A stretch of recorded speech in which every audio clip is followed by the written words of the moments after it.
मेरा नाम माधुरी देवी हुआ सर। ग्राम नचनबे, पिंडारकोन पंचायत, प्रखंड पदमा की रहने वाली हूँ।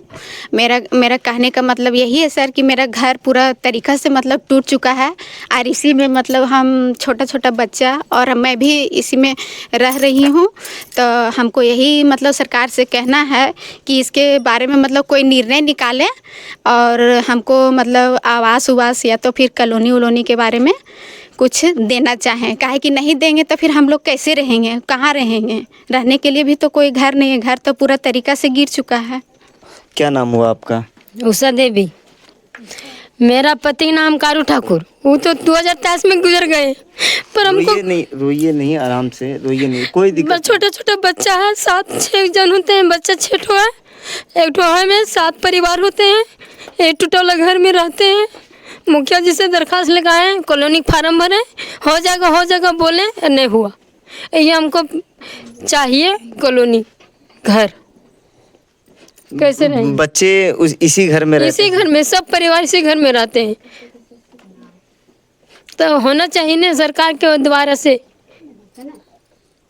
चलिए, सहयोग की उम्मीद लगाए बैठे हैं कि सरकार आएगी, मदद करेगी, लेकिन देखना ही होगा। कमाते तो खाते हैं, नहीं कमाते तो भूखे सो जाते हैं बच्चे लेके, क्या करें?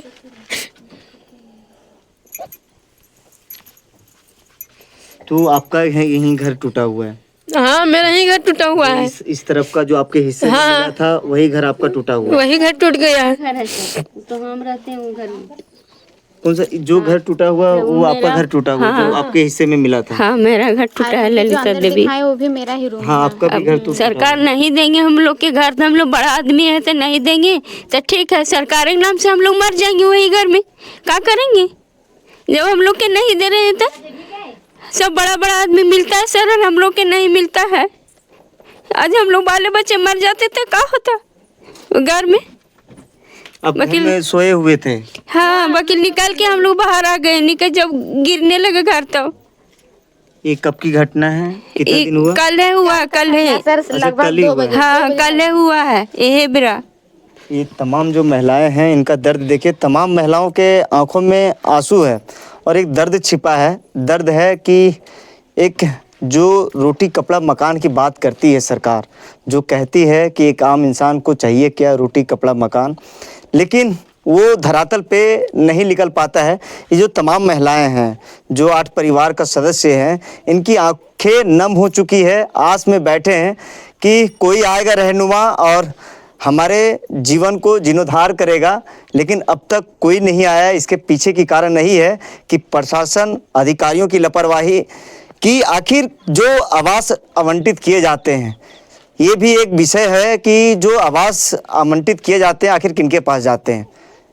यहाँ तक हमारे साथ वार्ड सदस्य भी हैं, जब मैं इनसे बात कर रहा था तो उन्होंने कहा कि एक बार भी इस गांव में ग्राम सभा करके नहीं किया गया है कि किनको घर की आवश्यकता है, किसी भी तरह से किसी को भी आवास दे दिया जाता है। क्या नाम हुआ आपका? संजय कुमार यादव। अच्छा, कभी ग्राम सभा यहाँ पे हुई? नहीं, ग्राम सभा कोई नहीं हुआ यहाँ पर। ना मुखिया जी या तो कभी पूछते हैं किसको देना न देना, किसी को नहीं पूछा आज तक, ना हमको वार्ड सदस्य को भी नहीं पूछते हैं। वो अपने मन से देते, अपने से क्या करते नहीं करते हैं। 4 साल में कभी नहीं आते देखने के लिए। अच्छा, हम लोग नचनवे गाँव में कभी नहीं?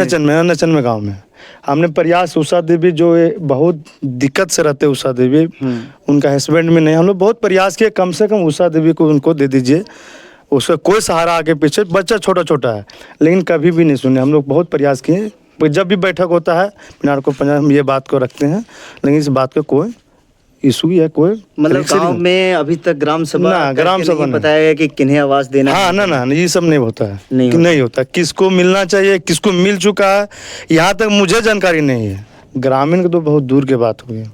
अच्छा, आपको भी जानकारी? हमको भी जानकारी नहीं है। तो देखिए, जो हमारे इस गांव के वार्ड सदस्य हैं वो अपनी बातों को रखे हैं। बात वास्तव में सच्चाई होगी, क्योंकि ये भी प्रतिनिधि हैं, गांव के अपने वार्ड के प्रतिनिधि हैं। और ये आपके वार्ड के अंतर्गत आता है? ये 14 नंबर वार्ड है जी।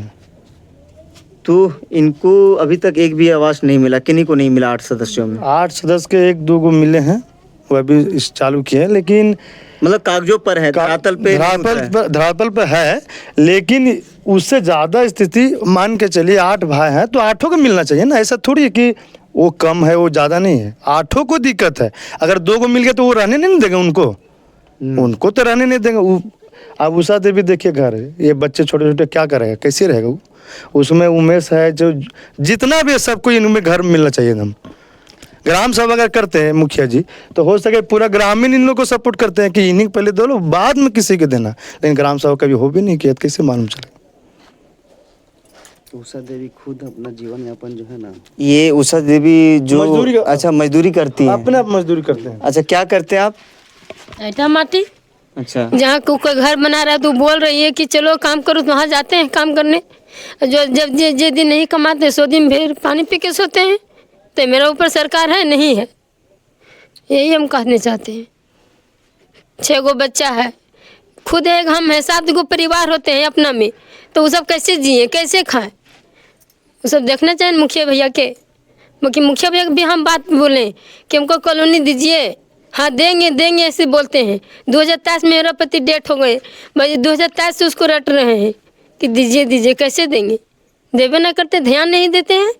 मुखिया जी घर हम खुद गए, मुखिया भैया घर फोटो दिए, नाम लिखे, सेन करा के आए, फिर भी सुध गए मुखिया भैया नींद से। मतलब 2023 में मतलब आप गए थे मुखिया जी के यहाँ पे और फोटो साइन सब कुछ लिया सब किए, हम अपने खुद जाके उनको मुखिया भैया घर गए, खुद अपने जा सके तो घर पूछते गए, नहीं जानते थे। वहाँ पे सेन किए, फोटो दिए, मुखिया भैया के पैर छुए तहाँ तक कि दिला दीजिए कम कॉलोनी, तहाँ तक भी नहीं दिए। ठीक है, हो जाएगा, कैसे मुखिया भैया के विश्वास करेंगे? चलिए आप भी इसी घर में रहते हैं? हाँ, सब हम भी इसी घर में रहते हैं। मेरा नाम अंजू देवी है और इसी घर में हम लोग 4 बच्चा लेके, मतलब 2 बच्चा, हम लोग 3 जन रहते हैं इसी में।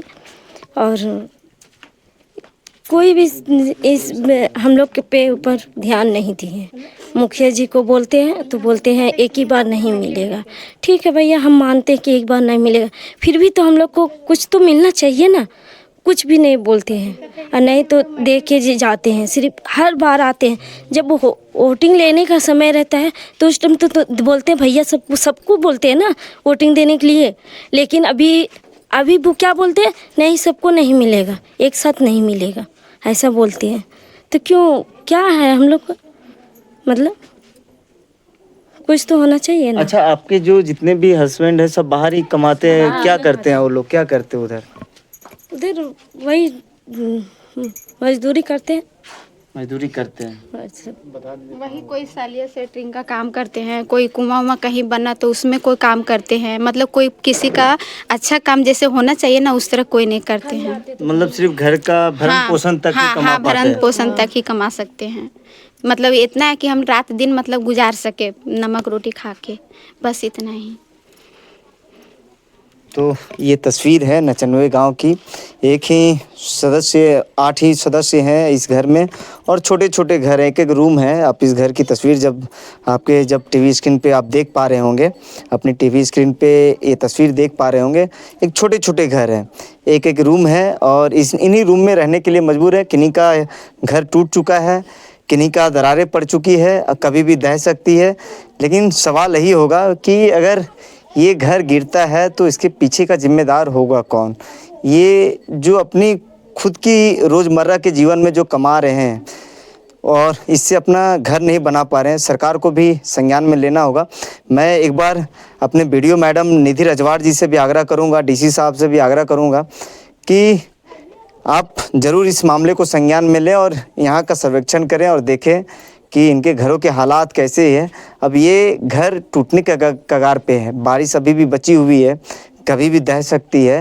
लेकिन सवाल यही होगा कि इसके बावजूद भी ये घर ढहती है और किसी भी प्रकार का कोई हादसा होता है तो इसके पीछे का जिम्मेदार होगा कौन? फिलहाल इस पे आपकी क्या राय है? कमेंट सेक्शन में अपनी राय ज़रूर रखें और देखते रहें खबरीलाल।